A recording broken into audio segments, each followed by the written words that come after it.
Hi అండి, welcome back to our channel అమ్మ చేతి ప్రేమ.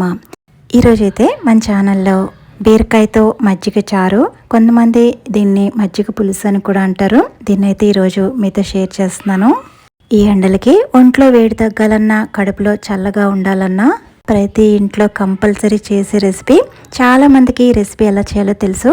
అయితే నేను చేసే పద్ధతిని ఒకసారి చూసేయండి. మరి ముందుగా అయితే ఒక బౌల్ తీసుకుని దీనిలోకి 1/2 లీటర్ వరకు పెరుగు వేసుకోవాలి. మీ దగ్గర పుల్లని పెరుగు ఉంటే దాన్నే వేసుకోండి, ఎందుకంటే మజ్జిగ చారు పుల్లగా ఉంటేనే బాగుంటుంది. ఇన్ కేస్ మీరు ఫ్రెష్ పెరుగు తీసుకుంటే దానికి ఏం చేయాలో అన్నది వీడియో చివరిలో చెప్తాను.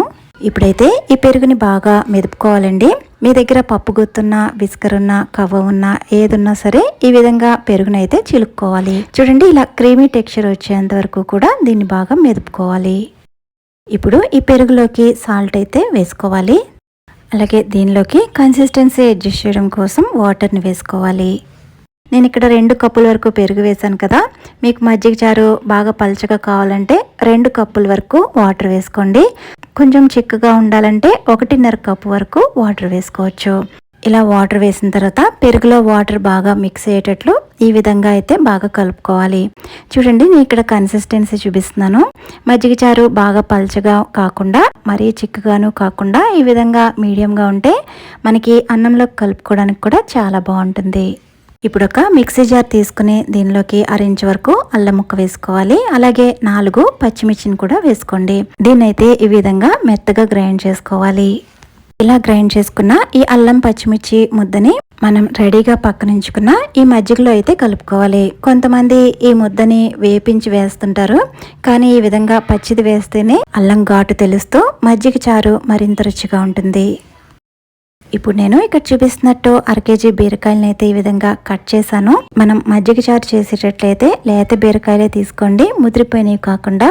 చూడండి, ఇప్పుడైతే ఇలా స్టవ్ మీద ప్యాన్ పెట్టుకుని 1 టీ స్పూన్ వరకు నెయ్యి వేసి, నెయ్యి హీట్ అయిన తర్వాత మనం కట్ చేసుకున్న ఈ బీరకాయ ముక్కలన్నీ వేసుకోవాలి. ఇక్కడ చూపిస్తున్నట్టు ఫ్లేమ్ని మీడియంలో పెట్టుకుని ఈ బీరకాయ ముక్కలు బాగా మగ్గేంత వరకు కూడా మధ్య మధ్యలో కలుపుతూ వీటిని బాగా వేపించుకోవాలి. చూడండి, ఈ విధంగా దగ్గర పడితే సరిపోతుంది. ఇప్పుడు ఈ బీరకాయ ముక్కల్ని ఫ్యాన్ గాలి కింద పెట్టి పూర్తిగా చల్లారనివ్వాలి. ఇప్పుడు స్టవ్ మీద ప్యాన్ పెట్టుకుని 4 టేబుల్ స్పూన్ల వరకు ఆయిల్ వేసుకోండి. ఆయిల్ హీట్ అయిన తర్వాత దీనిలోకి మరీ ఎక్కువ కాకుండా ఒక చిటికెడు మెంతులు వేసుకోండి. మెంతుల ఫ్లేవర్ అన్నది ఈ మజ్జిగ చారులోకి చాలా బాగుంటుంది. ఇలా మెంతులు వేసుకున్నాక 1/2 టీ స్పూన్ వరకు ఆవాలు, 1 టీ స్పూన్ జీలకర్ర, 1 టీ స్పూన్ పచ్చిశనగపప్పు, 1 టీ స్పూన్ మినప్పప్పు, అలాగే దంచుకున్న 4 వెల్లుల్లి రెక్కలు కూడా వేసుకోండి. ఇప్పుడు దీనిలోకి 2 ఎండుమిర్చి వేసుకుని ఇప్పుడు ఈ పోపుని ఎర్రగా వేపించుకోవాలి. చూడండి, ఇలా పోపు బాగా వేగిన తర్వాత ఇప్పుడు దీనిలోకి కట్ చేసుకున్న ఒక మీడియం సైజు ఆనియన్ని ఈ విధంగా స్లైసెస్ కింద కట్ చేసుకుని వేసుకోవాలి. ఇక్కడ ఉల్లిపాయ ముక్కలు ఎక్కువ వేపించకూడదండి. మజ్జిగ చారులోకి కొంచెం ఉల్లిపాయ ముక్కలు పచ్చిగా ఉంటేనే బాగుంటుంది. ఇలా వేసిన 1 నిమిషంలోనే దీనిలోకి 2 రెబ్బల కరివేపాకు, అలాగే ఇంగువ కూడా వేసుకోండి. నేను ఇంగువ వేస్తున్నప్పుడు వీడియో క్లిప్ అయితే మిస్ అయింది. ఇలా అంతా బాగా కలుపుకున్న తర్వాత మనం పక్కనుంచుకున్న మజ్జిగనైతే ఇప్పుడు ఇందులో వేసుకోవాలి. ఇలా మజ్జిగ వేసేటప్పుడు ఫ్లేమ్ని లోలో ఉంచుకోండి. ఇలా మజ్జిగ వేసాక ఇదంతా కూడా బాగా మిక్స్ అయ్యేటట్లు కలుపుకోవాలి. అలాగే మనం వేపించి పక్కన చల్లారి పెట్టుకున్న బీరకాయ ముక్కల్ని కూడా దీంట్లో యాడ్ చేసుకోవాలి. ఇలా బీరకాయ ముక్కల్ని కూడా మజ్జిగలో బాగా కలిసేటట్టు ఒకసారి కలుపుకోండి. ఇప్పుడు చివరగా సాల్ట్ సరిపోకపోతే సాల్ట్ వేసుకోండి. అలాగే కొత్తిమీర కూడా చల్లుకుని, అలాగే 1/2 స్పూన్ పసుపు వేసుకుని బాగా కలుపుకొని ఇంకా సర్వ్ అవుట్ చేసుకోవడమే.